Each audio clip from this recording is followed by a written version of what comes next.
Here we are, still in September. What a deal. September will be over with before we know it, right?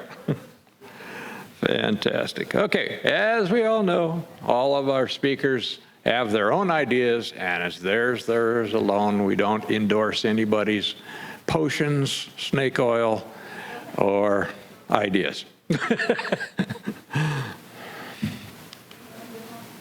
If you missed one of our presentations and you want to see it, Pauline is standing right back here with the camera, and she has a library worth of 10 years worth of them still. Can't get to 11 yet. A couple more months, we'll have 11 years worth of DVDs. And it's getting that time again where starting next month, you'll be paying for your 2020 membership, and at the same time you'll want to pay for the breakfast. It's only $5, so for a grand total of $15 you get a breakfast plus all the fantastic speakers that we have. Make sure you use the stamp. All the clubs are going this direction. Those that resisted are getting their arms twisted now, and they must fill out the Sun City Anthem, Community Association, Inc., because we all have that IRS number. And of course, we're going to be talking about Syrian archaeology and climate change today. Let's see, on the 23rd, on Monday evening, 7 p.m., we've got the National Weather Service coming, and Dan Burke, who works at the National Weather, and he actually works here in Las Vegas. You know how big the area he covers? It's fantastic. You've got to see that presentation. And of course, we have the discussion group coming up the fourth Friday in the Concord room at 10:30. They're going to talk about ageism. How many times have you been dismissed because of your age? Ought to be an interesting talk. Okay, for today, and I just want to say, we still have Dr. Kroll confirmed in October. For those that are fans of Dr. Kroll, we've got Dr. Crom coming right after Dr. Kroll on the 9th of October, and the 28th of October, we've got Ted Greenbaugh, who talked to us about GMOs. If you remember that last January, can anybody remember last January? It was a fantastic presentation. Anyway, I got him to come back, so he's going to be coming in the end of October. We have our brunch on the 13th of November. We have some fantastic speakers coming up. That's all I can say. And we're filling them up, and you ought to be very proud that you are part of the Lifelong Learning Club.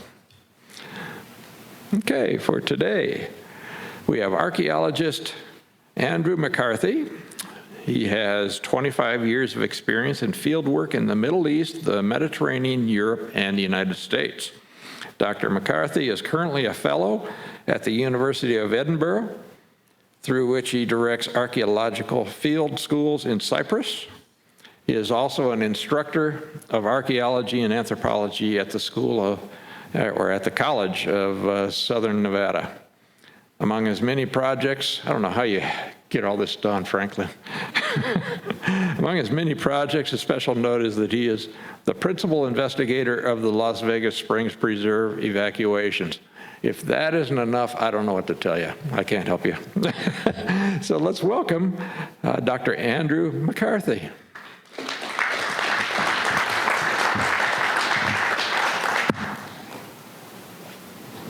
Thanks very much. So I just want to start off by saying a couple of things of introduction. First, it's really a great pleasure to be here to talk to you. Archaeologists tend to speak really well to one another, but not to non-archaeologists either often or well. So I like as much as possible to try and engage with the avocational archaeological interested public as much as I can. And so it's really nice that you've come out to listen to this. In fact, I had a number of subjects that I was talking with John, and thank you very much for arranging this event. And the one that captured his interest the most was my work that I've been doing in Syria. And I've been working at a site that I'm going to talk about today for about, I guess it's 18 years now. I haven't been able to get back to Syria since the start of the Civil War. So there is, and I'm not going to talk about the Civil War, but I'm going to talk about some things that led up to it. And in fact, I'm going to talk about an ancient case of societal collapse and how climate change affected that, and also how it contributed to what we're seeing in Syria right now. But also we can use the lessons of the past to think about some of the things that are happening to us in the present day. I also want to point out that, as John said, I'm a fellow at the University of Edinburgh, and I teach currently at the College of Southern Nevada. This project is a Yale, the Tel El excavations is through Yale University, and I'm part of the Akkadian Empire project with Yale University. But this last symbol up here you'll see is, doesn't look very Syrian. It's the Archeo-Nevada Society. I heard some comments about it before. This is the Archeo-Nevada Society, the oldest archaeological learned society in Nevada. Founded in 1966 by people who were literally out there standing in front of bulldozers trying to stop the destruction of cultural heritage here in southern Nevada. And I'm currently, just since May, I was elected as the president of the Archeo-Nevada Society. It's open to the public. We have lectures and programs, and in fact, as John mentioned, the Springs Preserve excavation that we've been doing is jointly with UNLV, College of Southern Nevada, and the Archeo-Nevada Society, and we had volunteers from that group, people just like you, coming out and excavating. We'll be doing this in the future too, so if you want to join, it's really cheap. I think right now it's 25 a year. It's 15 for students, 25 for full non-student members, and it actually contributes to a really good organization that we'd love to keep going. And it's another venue for, if you're interested in archaeology, that's a place where you can come and see archaeologists talking to the public. Like I said, we don't do it very well, so take the opportunities when they come. So I'm going to talk about, I mentioned that I was part of the Yale University Akkadian Empire project. Many of you might not have ever heard of the Akkadian Empire. Well, I'm going to explain a little bit about what it was. Many of you might know about Mesopotamian culture from the late 4th, early 3rd millennium BC. So about 3000 BC to about 2000 BC is when we see the first states, state-level identity. This is, the reason why I'm bringing this up is because these are things that should be familiar to you. Prior to about 3000 BC, the way people lived were villages. There was no such thing as a city. There was no such thing as a proper government. There were no organized religions. And after this time, people coalesced into communities that we would find a lot familiar with. And from that wellspring, about 2300 BC, we see that went into another stage, which is an empire. Now, you might hear argued that Egypt was the first empire, but that's not exactly true. That was multiple communities coming together under a common territorial state. Those existed from that time, but this is an expansive empire, one that moved out beyond the boundaries of where its cultural center was, out beyond where its cultural home was. In this case, the city of Akkad was located in southern Mesopotamia. We've not actually identified exactly where it is, but it's probably in the vicinity of Baghdad. And from this city-state, this state-level government, there was an expansive empire that it moved into territories that were not central to its origin. And so a definition of an empire then could be an aggregate of nations or people ruled over by an emperor or other powerful sovereign or government, usually a territory greater than the extent of a kingdom. And this can be made of contiguous territories, or it can be colonies with colonial points of contact. And I'm going to bring this metaphor up a little bit later. You can think sort of as of the Norman conquest. Was it a complete territorial takeover? Not exactly. They had these forts that were situated around England that made sure that people kept in line, right? And so you had some installations of some control that were located during the Norman conquest. But these things aren't necessarily mutually exclusive. You can have multiple types of empires coexisting at the same time. Importantly, though, nothing like this had ever existed before the Akkadians started to expand outside of their territory in southern Mesopotamia, which is what is now Iraq. So Edward Said, very famous social theorist, said that imperialism involves the practice, the theory, and the attitudes of a dominating metropolitan center ruling a distant territory. And in that case, the Akkadian Empire would qualify as a true empire, as we're going to see. But it also had some installations that we might call a mixed strategy of colonialism and fortifications that were dominating over the foreign population in northern Mesopotamia, which we'll see in different ways. Also, it wasn't just domination. They had to exchange, they had to relate to the local populations in different ways. And some strategies worked better than others, which we'll see. So is it a true empire? I would argue yes, but it didn't have any models that came before it, so it was finding its own way to expand out of the southern Mesopotamian heartland into places like northern Mesopotamia, which is modern-day Syria, where I was working.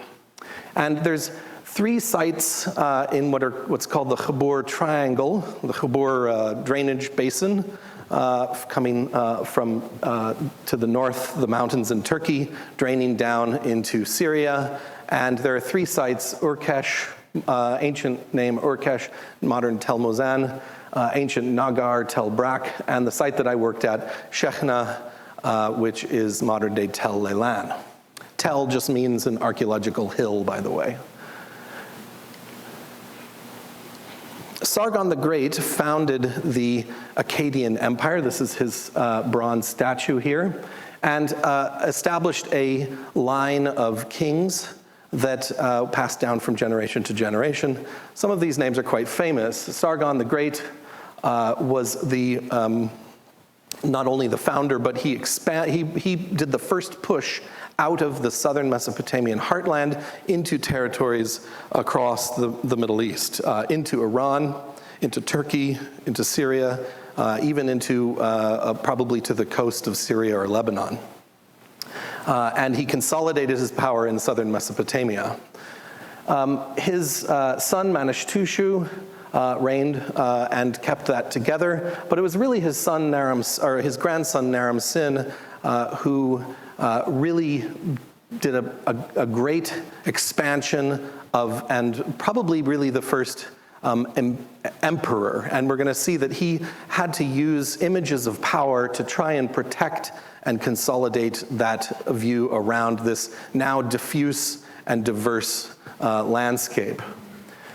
Shar-Kalashari, his Naram-Sin's son, continued in that tradition, but it started to fall apart with Dudu and Shudurul in the late Akkadi, yes, I know, late Akkadian period starts around here. And so archaeologists and historians tend to separate this into the earlier Akkadian period and the late Akkadian period, with Shar-Kalashari and Dudu starting that off.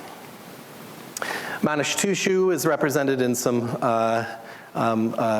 victory stele. This one is found in Turkey, in fact. So well to the north in Diyarbakir, in the well to the north of the southern Mesopotamian heartlands. This is the bottom half of a statue of Manishtushu himself. And then Naram Sin. Naram Sin's quite controversial because he was now presiding, he was ruling over this very diverse cultural landscape with different languages, different religions, different economies, and he wanted to consolidate his power. This is a carving on a rock face in Turkey, which shows him conquering over the defeated inhabitants. So he's saying, you're defeated, give it up, I'm in charge.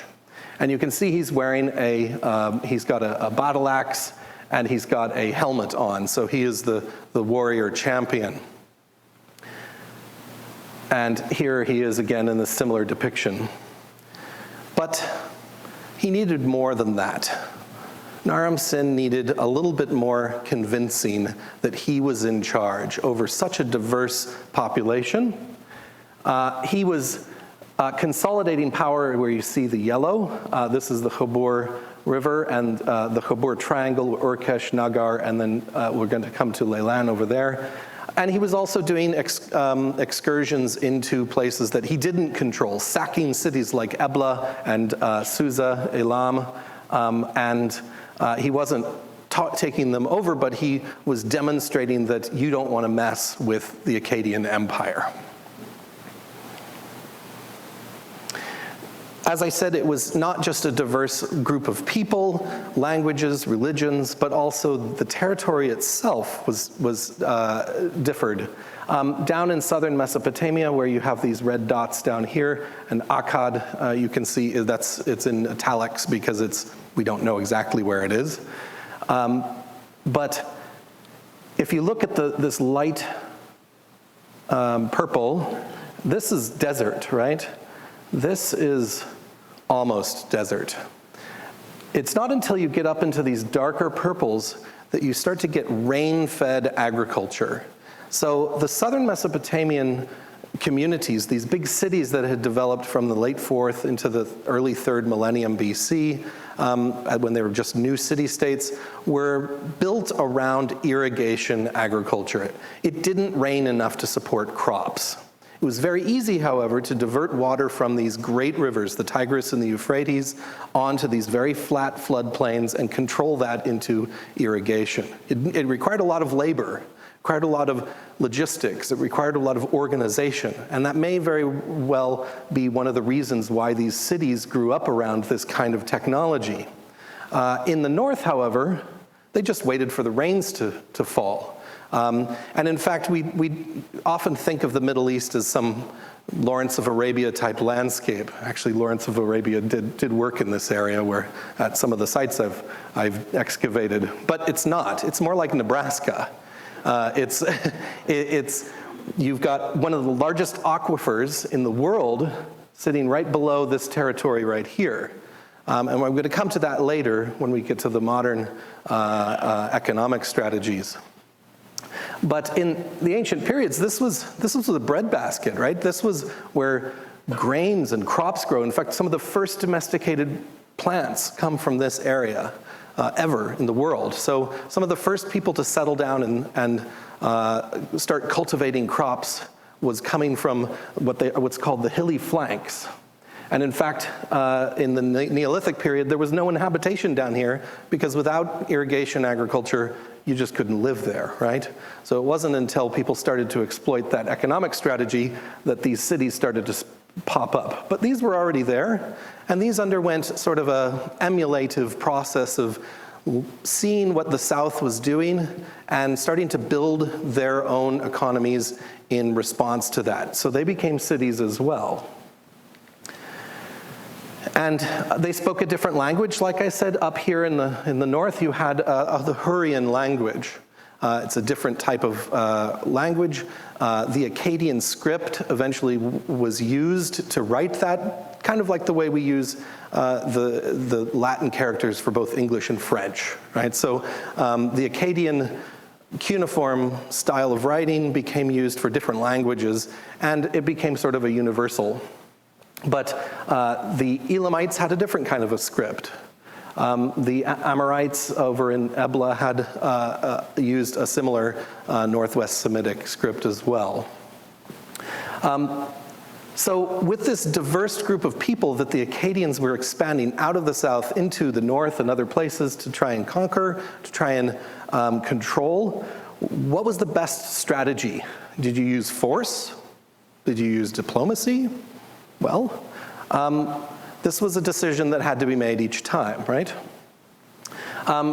Shar-Kalashari was trying to establish control, and he established a formalized religion centered around ziggurats, these sort of, as you can see, there's a reconstructed one at Ur. That was probably first built under Shar-Kalashari as a way, a monumental representation of this is our religion.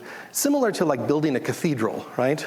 So if you want to establish some sort of an idea of homogeneity in a community, a good way to do that is to have everybody focusing on the same monuments and feeling the same sort of reference to these in terms of religion. But also the economy held them together, and he practiced a redistributive economy, which meant that what you produced didn't go to your own storerooms. It went to a centralized storeroom and then got redistributed back out to whoever had done the work according to your labor. So that required a lot of writing. So the scribes were employed to make sure that everything was going to the right place and then coming back to the right person who had done that. But you didn't own your own fields if you worked in them. You didn't transport your own goods. As a scribe, you weren't controlling your own economy. You were working for the system, for the structure. And it was centered around grain production. This was the staple, right? It was, and in fact, we're going to see that it was huge amounts of grain were being produced and brought back to Akkad from the expanded north. Now, I mentioned these three sites up here in the so-called Chabur Triangle. One of them is Urkesh Tel Mozan, excavated by the Bucciolatis at UCLA, and Peter Feltzner at University of Tübingen. And this has been excavated for a very long time. It's in the far north, right on the border of Turkey, and this was one strategy for incorporating the northern Mesopotamia into the Akkadian expansion, and this was diplomacy. There is very good evidence from seals, which I'm going to talk a bit about more, that Naram Sin, instead of coming in and putting in a symbol of power and dominance, he married his daughter off to the king Tupkish of Urkesh.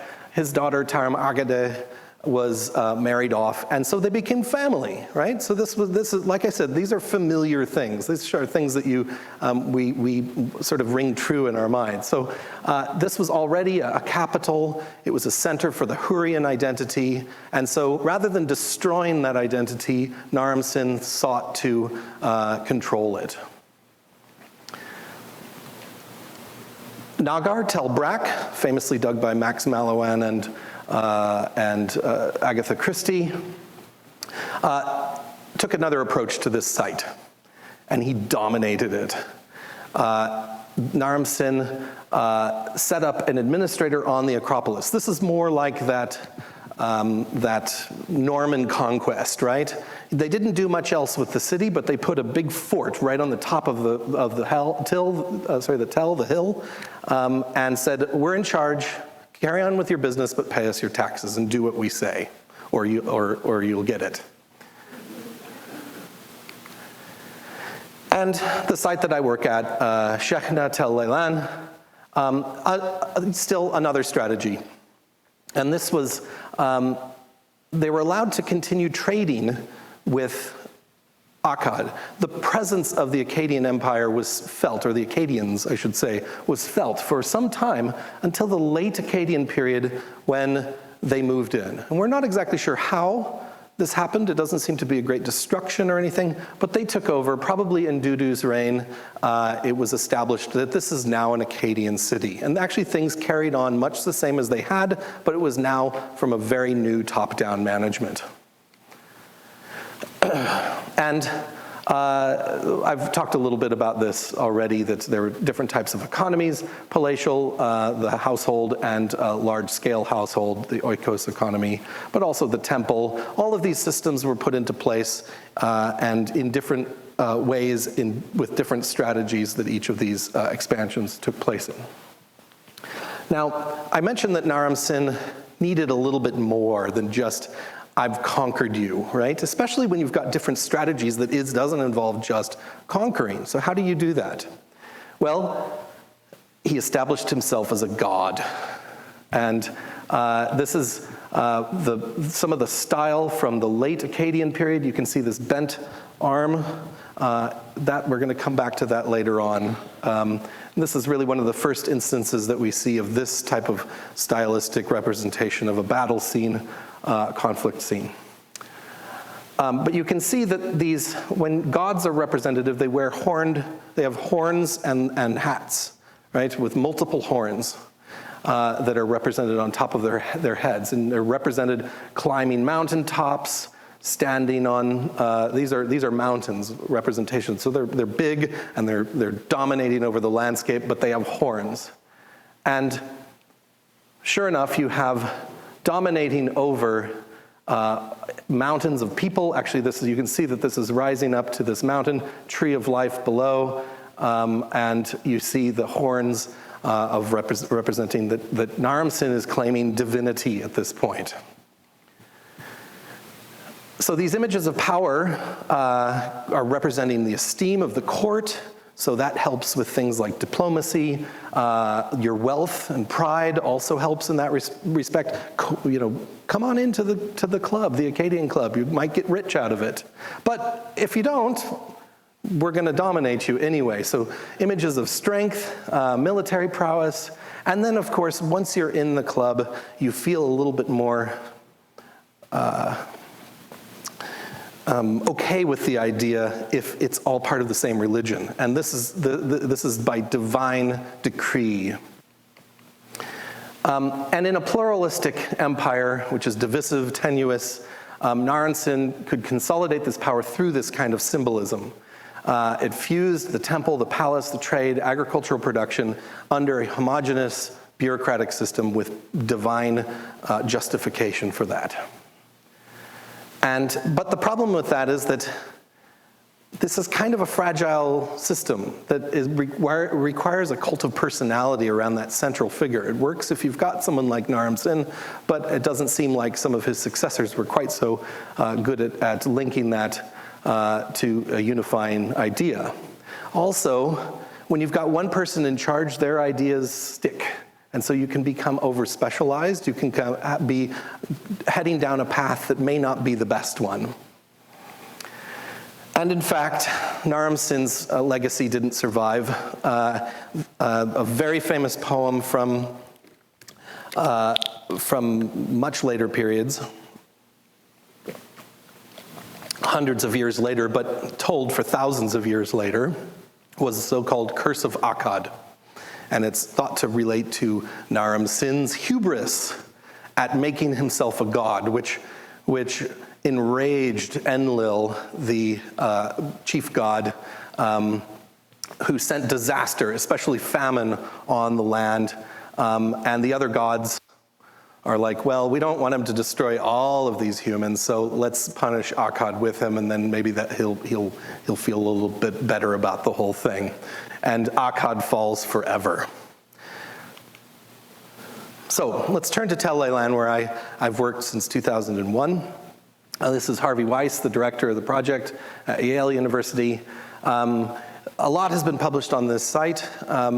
It's not without its controversial conclusions, but I'm going to tell you a little bit about the evidence about climate change that comes from this, which when Harvey Weiss first presented it 30 years ago or something, it was rejected.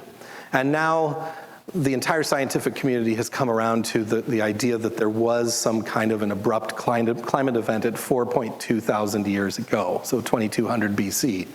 Whether or not that affected or how that affected human communities is another question, but the climate change doesn't really seem to be much in dispute these days. So again, here we are. We're quite a ways from southern Mesopotamia, up in Syria. And this is the site of Tel Leilan. You can see that there's been some very large exposed areas of excavation. The red are second millennium. We won't talk about those. It's the black ones here. I worked at Operation CG, directing that part of the project, and also at the Acropolis Northwest. And we're also working on the final publication to integrate all of these excavations since the 1980s. So just a quick recap of what I've said already. In the north of Mesopotamia, there was a contact period with southern Mesopotamia where state formation started to take place, but in a secondary sense. So there were smaller scale communities that existed in the north. They weren't states, as we would call them, but after seeing the example from the south, they experienced what's called secondary state formation at about 2600 BC. Glyptic objects, which are one of my subspecialties, which is seals and sealings. Seals are just like you have today. So if you stamp something, that's a direct technological development that was invented 7,000 years ago. So if you get a stamp on your hand when you're going someplace, or you get even your coins is stamped metal. So this is just accounting for things and making sure that people have overseen the process of distribution and regulation. So, but they have images on them, right? So you know your coin is from America because it's got an eagle on it, right? So that's an image that represents our state, right? There's the Great Seal of Nevada, which has a scene of trains and farms and mountains and that sort of thing. So glyptic objects, things that are used to stamp commodities and transactions, have images that relate to that authority. And I'm going to look a little bit more carefully at that. And as I said, in the second half of the third millennium, the Akkadian Empire started to spread into the Jazeera region, the Khabur Triangle area, and dominating it to some extent. The time period that we're talking about right here is from about 2600 to about 2200, and then we're going to look at the post-Akkadian as well. We tend to think of time periods as moving through these blocks. Like you're checking your watch, it's like, okay, I'm now Bronze Age. And then, hold on, Iron Age now, I'm Iron Age. And we tend to describe communities and people as moving through these periods. Can you really identify a moment in time when we became industrial age? No. It's a trend that sort of develops gradually. And so these blocks of time that I've put here are not really very, they're useful in some ways, but they're not very true to the way life works. And when you think about the conquering of a territory, you tend to think of like a wave of invasion of the Akkadians moving through a territory and taking it over all at once. While it was probably more like this, and different relationships with different communities at different times doing different things. And the same thing goes for when there's collapse, that things start to disappear gradually as well. One of the problems that we have at Tel Leilan is we have such good data, and we're comparing it to other sites that don't have as good of data, that we actually know exactly when this process happened for us, and it's a little more vague. So we're hoping that other excavations are going to catch up to the information that we have, and hopefully we'll be able to elucidate this process a little bit more, right? But at the moment, I'm going to talk from the perspective of what happened at Tel Leilan, because it is illustrative. I also, by the way, I left Tel Mozan in there because I'm going to come back to that. It probably didn't collapse. So Tel Leilan, this is a 1930s aerial photograph, and you can see that the Acropolis with a modern village on it is surrounded by a lower town with a wall going all the way around it. And I'm going to talk about the Acropolis Northwest and the city gate area that you see with these arrows. Oops, that's the double click I was warned about. So in 2001, when I first arrived at the site, I had never worked with Harvey Weiss before. This is what we arrived to: well-meaning roadworks trying to improve the road to the site had bulldozed through the outer ramparts of the city wall. Now, this was an inestimable loss of archaeology, but you bet your bottom dollar we were going to make the most of this cut, right? It was they had already done the work for us, so we were going to clean it up and try and mitigate that loss and understand what was there.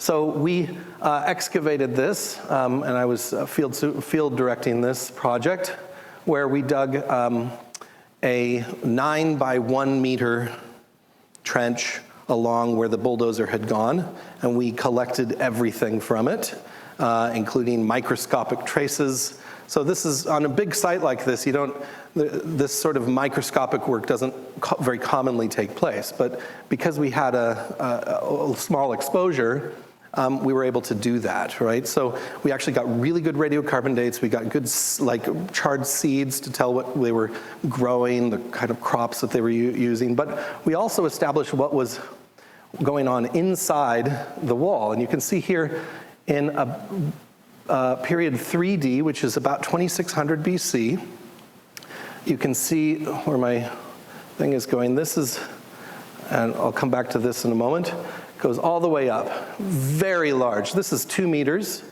which is about this tall. And so this is about 3 meter thick wall that went around 70 hectares, which a hectare is, I think, a little less than 3 acres. So a huge site, huge lower city, all built of mud bricks that somebody had to put together and build. Huge project at 2600 BC. This is the first expression of state-level identity at this location. And inside, just inside the walls at this location, I'm going to show you what we found in there, but it was a series of fire installations. It was not domestic. There weren't people living at this spot. We think it was the gateway and maybe a guard house. And then we have this that you can probably see pretty clearly is a rebuild of that later on in what we're going to call period 2B. So 3D and 2A are early. 2B, which I'll repeat these. This is pre-Akkadian, and this is Akkadian, right? So same sort of thing, but they rebuilt it with new bricks, but doing the same sort of thing. I'll come back to this at the end here. This green is going to be important, but you can see inside the wall is over here on the end, and inside you have a series of ashy deposits and little fire installations that are built. All those bricks, all of those things that you see are fireplaces, right? But big ones, big built ones. And the artifacts that we found can be summarized into, seal impressions, some miscellaneous objects, figurines, tokens, and seal impressions we can lump together as administrative residue. So things that are used like seals and seal impressions to administer commodities coming through the gate. And of those seals, very few of them were on doors, right? Or they could alternatively have been box boxes, right? And you can see from the reverse of what the clay ceiling was sealing. The back side of it shows what kind of the lock it was on and whether it was on a jar or a bag or a door or a box or a basket. And so I determined from this that most of the things that were coming through the city gate were bags or baskets. And that makes sense. If things are coming into the city, they're going to be transportable items, right? So commodities that are in something that can be moved around, but not a door, right? And I'll quickly go through. These are some of the seal impressions. I'll come back to some of these in a little bit. These are the reverse sealings. You can see this is basketry. This is a bag. This is also a bag. That's a basket. This one's quite interesting because this is a balled up piece of clay, which means that there must have been we've all played with clay before and made these long tubes and then balled it up, right? That's exactly what this is, which means there must have been wet clay there. So they weren't just breaking open ceilings and seeing what commodities are coming through. They were resealing things and sending them on into the city, presumably. And we had ceramics, but only cups. So you can kind of imagine some guard on a cold winter's day drinking their tea, or maybe on a summer's day drinking their beer by the fireplace, waving people through the gate, saying, all right, you don't have anything for me to open. But nothing domestic, no cooking vessels, no storage vessels, no domestic paraphernalia at all. And this fits into a very tight radiocarbon sequence. You can see right there from about 2600 to about 2400 BC. We do have Akkadian period there, but we didn't, it was too far up in the sequence. We weren't able to recover it because of the bulldozer cut. But we saw that right at about that time, the end of this sequence here is when the Akkadian period starts. So our final phase here at about 2350 BC is when, which would be in line with just about the late Akkadian period. So let's switch to the Acropolis Northwest. Here's my workmen. And this is the general plan. This is 10 meters, just to give you an idea of the scale. It's huge exposure. And I'm going to come back to this plan in a moment. It's a bit of a mixture because it's got three periods, the pre-Akkadian, the Akkadian, and the post-Akkadian periods represented here. And I'm going to just explicate that these sort of square bricks are pre-Akkadian, these tighter, longer bricks are Akkadian, and then there's a little ringed off area of post-Akkadian that I will explain in a second here. The pre-Akkadian period, so contemporary with what we saw at the city gate, we have small exposures for. So we cut through the later period floors here and got materials and saw that there was similar floors below. But we also have the original walls built on, you can just see right here, these original walls, that's actually cut right through here. And you can see that there were these industrial-sized grain malting or malting kilns of some sort, probably for stopping the germinating process so you can transport them or store them or maybe even make into beer. So there's a limited exposure of the 2A period, which is pre-Akkadian, and we have these tannours, and we have multiple ones. But interestingly, these tannours, the same style, continue to be built in later periods into the Akkadian period as well. Right? So they're doing the same thing on the Acropolis in the pre-Akkadian and the Akkadian period. And these are those tannours you can see right there and up there. The objects that we found from there are limited in range, so this was probably not a domestic place either. The largest category of objects was ceilings, of course, so glyptic, again, administration. The second largest category was figurines, and these can be lumped into these categories of administrative residue, models, and agricultural processing. And that doesn't even include the pottery, which is for storage. And this is another way to represent that there. So administrative residue, is the biggest thing taking place there, and also agricultural processing. Of the reverse impressions on these seals, doors are the big one, right? Rather than transportable objects, it looks like they're going there to be stored, possibly for redistribution, right?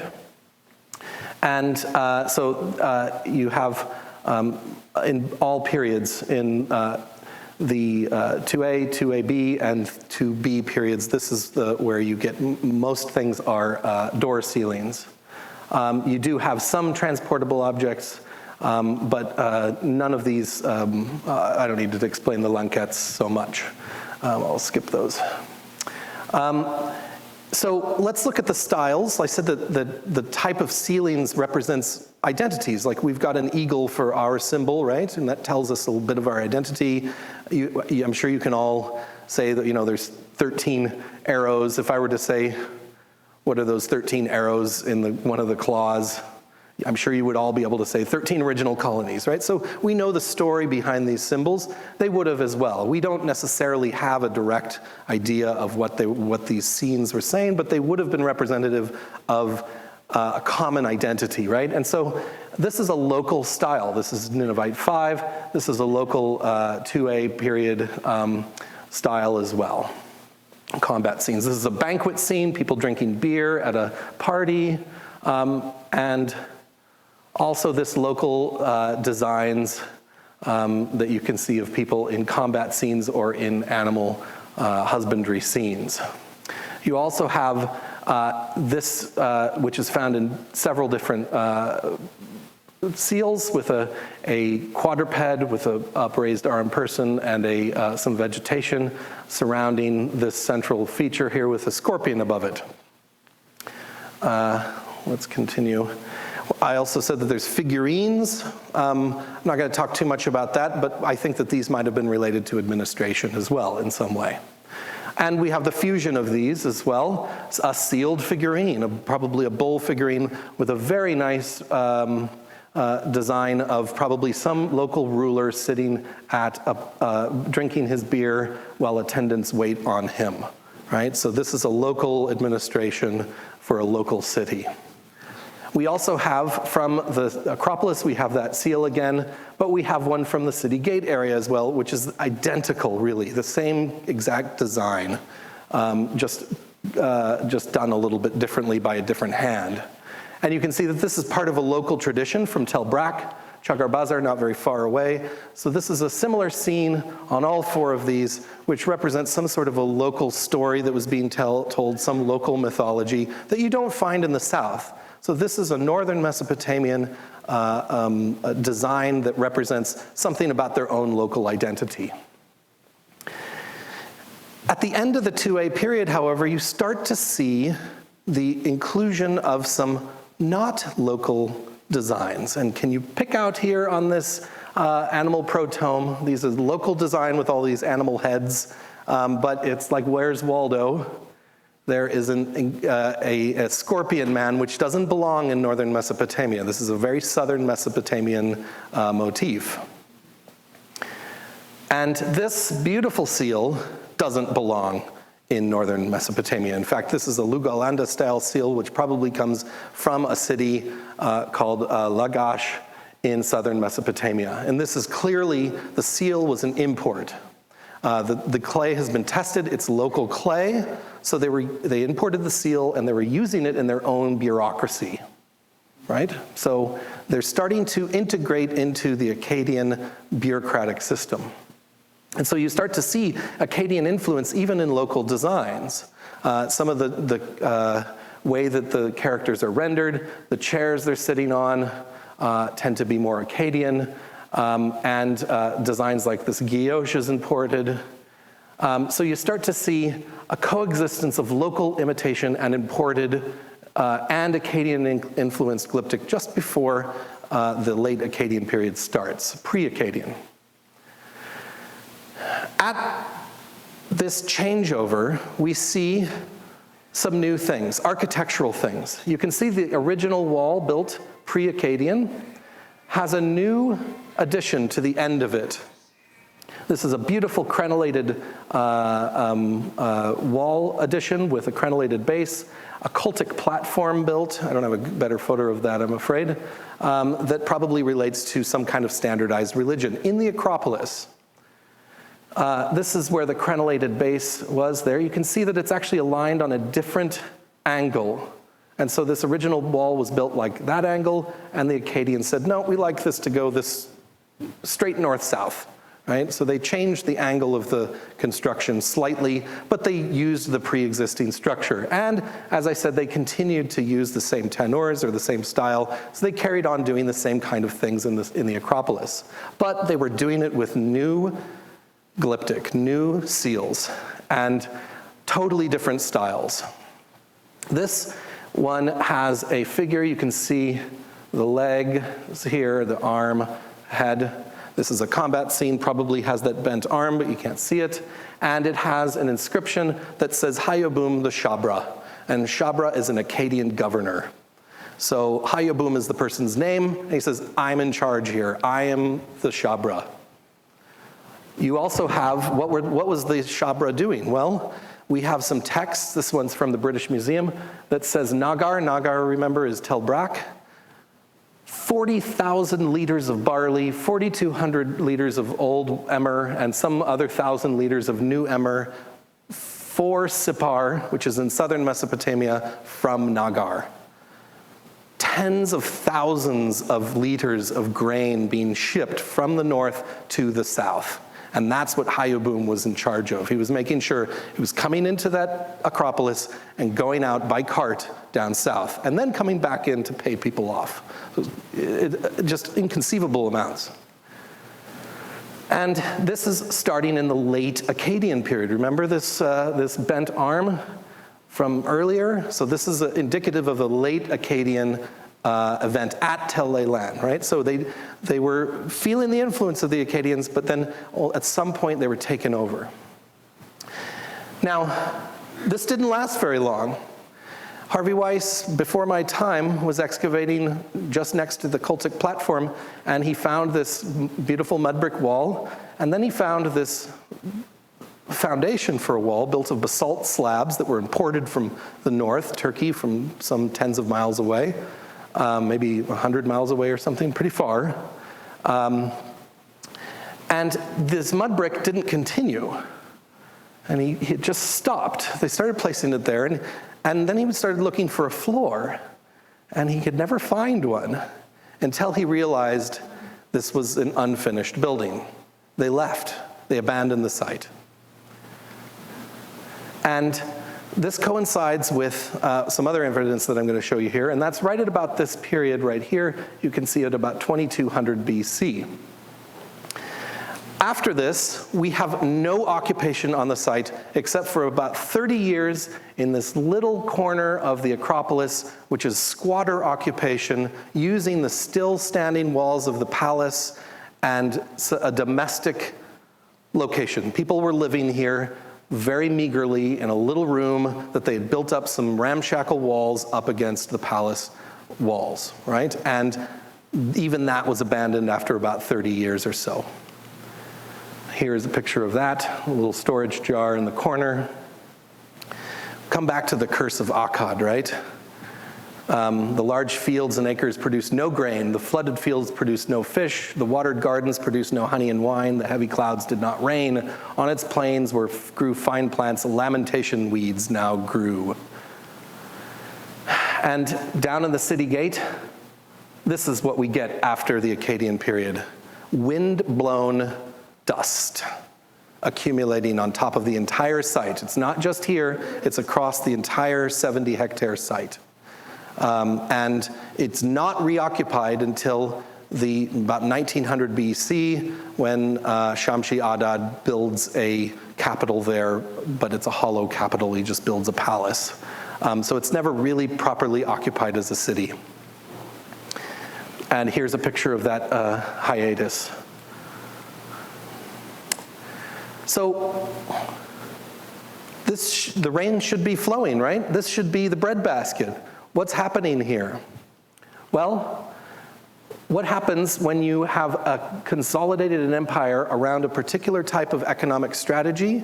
You're bringing all this grain from where you depend on it to come in year-round from the different locations, right? But if the rains stop falling, the whole system is going to be under stress. At the end of the Akkadian Empire, you get this wind-blown deposits, but now paleoproxy climate data is supporting the idea that there was actually a climate shift at this moment in time. And you can see right at about 4200 BC, you have this spike in the proxy climate data from Kilimanjaro, Dead Sea, Lake Van, Gulf of Oman. In fact, geologists have now, they now call this the marker for what's called the Meghalayan age of the Holocene. So this is actually a marker for a very big shift in global climate. And what it relates to is probably a bond event, which is a North Sea ice breaking off and cooling the oceans and disrupting the global ocean currents. The Mediterranean requires differential ocean temperatures to suck in air and make the wet Mediterranean westerlies, which accumulate moisture as they go across the Mediterranean, building up this moisture into clouds, and the first thing they hit, which is Cyprus and the Lebanon mountains.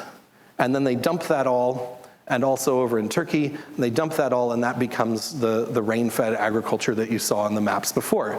But if this gets disrupted, if this system gets disrupted, then you don't have those Mediterranean westerlies going across and not picking up the moisture and not raining. And this was a global disruption at about 4.2 kiloyears, so 2200 BC. And there's been evidence from all over the world showing that this is something that took place, not just at Tel Eilan. Now, effects of climate change are localized. So in some places it could have been wetter, in some places it would have been drier. And you can see that the collapse of the Akkadian deposits at Tel Eilan exactly coincide with this spike of the stacked proxy climate data.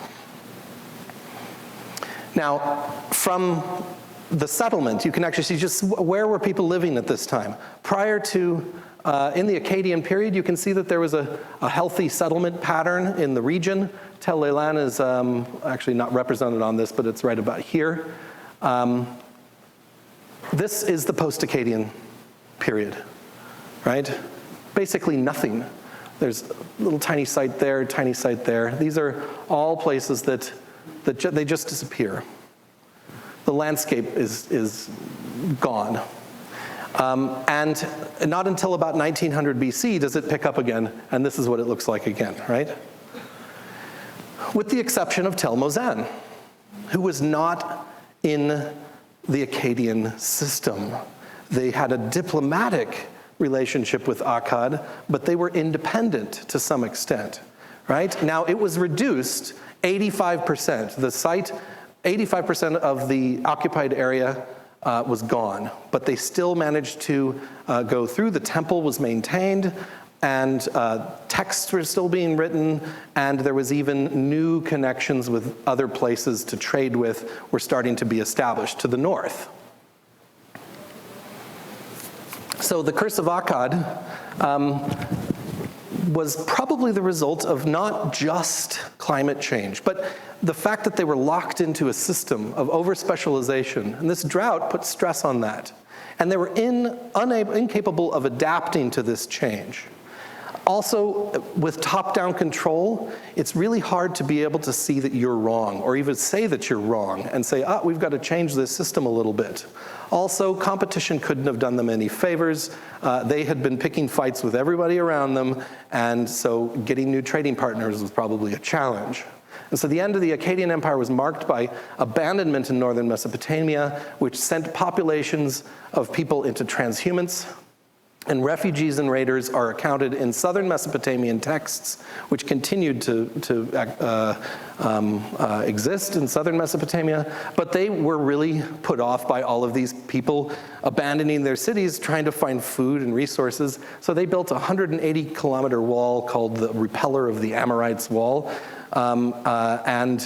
at the same time, they were vulnerable from some of the people that they had conquered to the east, the Gutians, who came in and eventually sacked Akkad and destroyed it for good in about 2100 BC.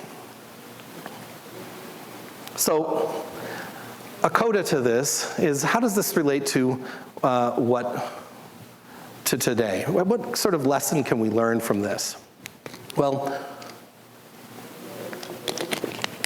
this is the kind of Syria that I'm familiar with, right? Like I said, it's more like Nebraska. It's got nice fields and crops growing. It's green. People wouldn't live there if it was just a desert. But when I went to Syria in 2008, I was flying into Qamishli in the northeast of the country, and I was looking out the window of the plane, and I was trying to figure out what crops I was looking at. And as we came lower and lower, I realized that they weren't crops.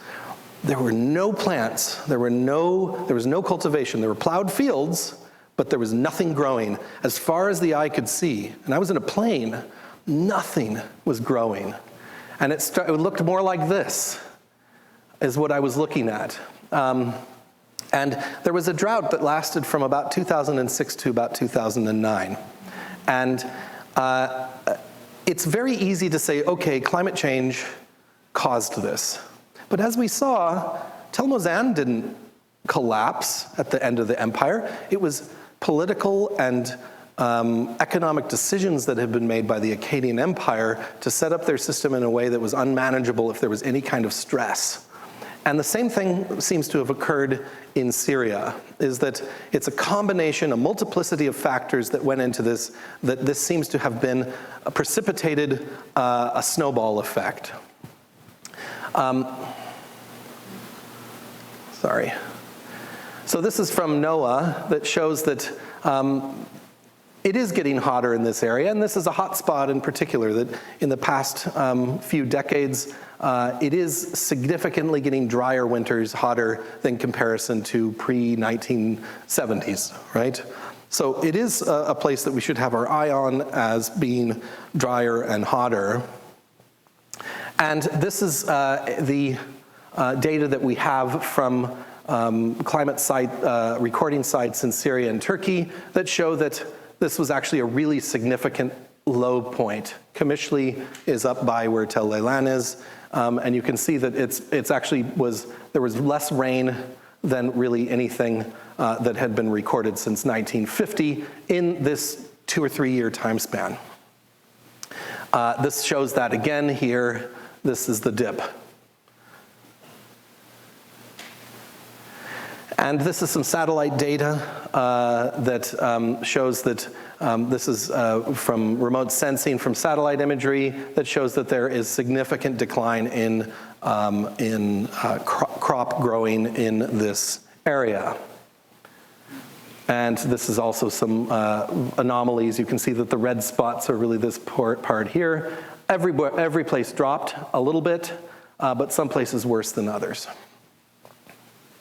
Now, this relates to a drive that the Assad, both Hafez and his son Bashar Assad, have been pushing in terms of economic development, trying to get more grain out of this breadbasket of northeastern Syria, right? So it was rain-fed, but that's not enough. They wanted to have multiple crops a year, and they were sitting on top of a giant aquifer. And so they were pushing this and even subsidizing, as we'll see in a moment, with diesel fuel. Now, diesel fuel can be used for running pumps, right? And anecdotally, when Tel Leilan project started in the late 1970s, they put a 100-meter well into the ground. And when I was last there in 2000, I was going to be there in 2011. I can't remember the year I was last there, but they had to re-drill the well So it had dropped about 100 meters in 20 or 30 years. And so these fuel subsidies were going to increase the amount of agricultural produce, which was the envy of the Arab world, that they were food self-sufficient in this location. Seems like just a positive thing, right? And you can see that the water table level is dropping, right? Precipitation sort of fluctuates, but they were pushing it beyond even that level as well. And all it took was a couple of drought years. Here you have droughts, but this was a big spike. And this is the wheat production. You can see that it wasn't so much that it was the climate, it was the change in the economy. They were unable to support this upward movement, and all of these people have to earn money, right? All of those people have to earn money year on year. And if there's no crops, they're all relying on them. What do? Well, you have mass migration of people out of the farmland into cities. In a matter of 1 or 2 years, Aleppo was the second largest city, became who knows how large, but definitely larger than Damascus. And so it was a multiplicity of causes: over-specialized economy, a short-term drought, inadaptability, government repression, poor economic strategies. Turkey wasn't helping by damming up the rivers, and the aquifer reduction in the semi-arid zones. So it's not a curse, but surely there was a little bit of hubris involved in 2008 and 2009. Climate instability is a contributing factor, and it's something we really need to keep our eyes on. And lessons from the past can tell us that if we're not adaptable, we're going to struggle. Our governments, our economies are going to struggle. But the problem is over-specialization is not evident until it's too late. You don't know that this is happening until suddenly, wait a minute, I'm inadaptable now. And competition, especially with reduction in rainfall, is going to cause more competition and demand on resources. So with that, I'd like to conclude, and with this uplifting Curse of Akkad quote here for you, and I'm happy to take any questions.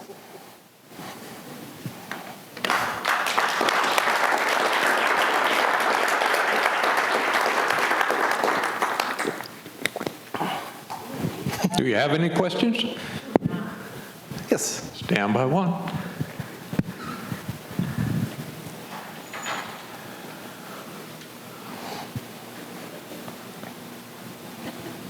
That first major dip in the ecology looked like Kilimanjaro went off, and there was a reason the sun was reduced because all the ash in the air and that sort of stuff, right? Is that? No. Kilimanjaro wasn't. That's not from an active volcano or anything like that. That's a Kilimanjaro glacier. It's a core taken from the glacier, and it's paleoproxy climate data, which is, we can't go back into time to see what the climate was like, but there's some evidence that is preserved from the past. Little air bubbles get trapped in glaciers, and if you can drill down, you can actually see how far down you are through stratigraphy and through dating techniques. And those little trapped air bubbles will actually give you data on what the climate was like at that time. There's other information that are in the ice cores as well. The same thing can be done from cave sites. So how wet it was affects how much like stalactites form, right? And also things like wind-blown deposits in the Gulf of Oman settle to the bottom. So if there's increased levels, you can actually drill down into that. So all of these things are proxies for past climate. So Kilimanjaro was the glacier on Kilimanjaro. I see. But my question was going to be then, if this happens naturally, then should we actually be as afraid from fossil fuel burning now a man-made cause for what we see as climate change? It's a good question, and I wasn't actually trying to draw that direct relationship,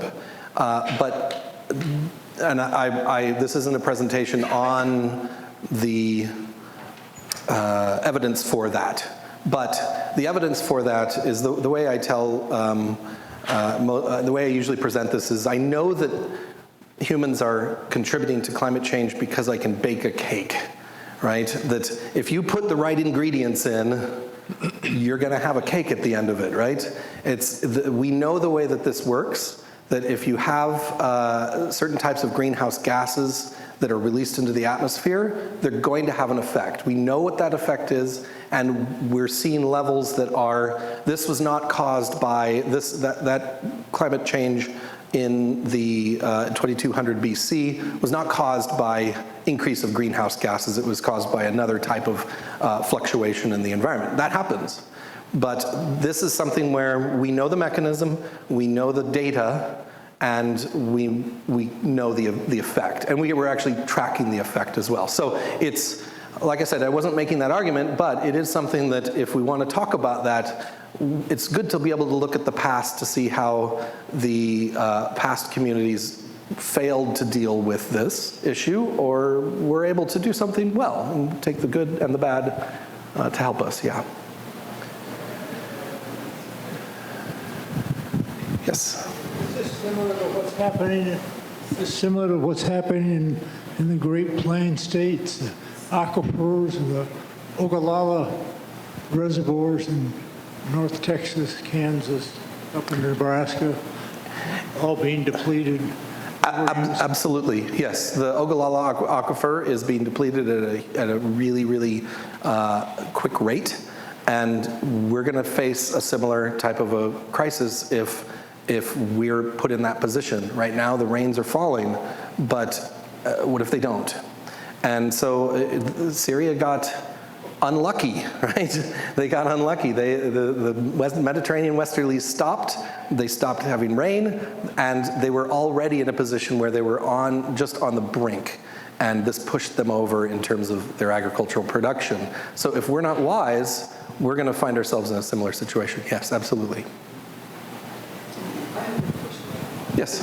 So when you draw the conclusion that you have to diversify, I mean, besides the political governing system and stuff, but what happens if you're in a geographical area that you're restricted on what you can do?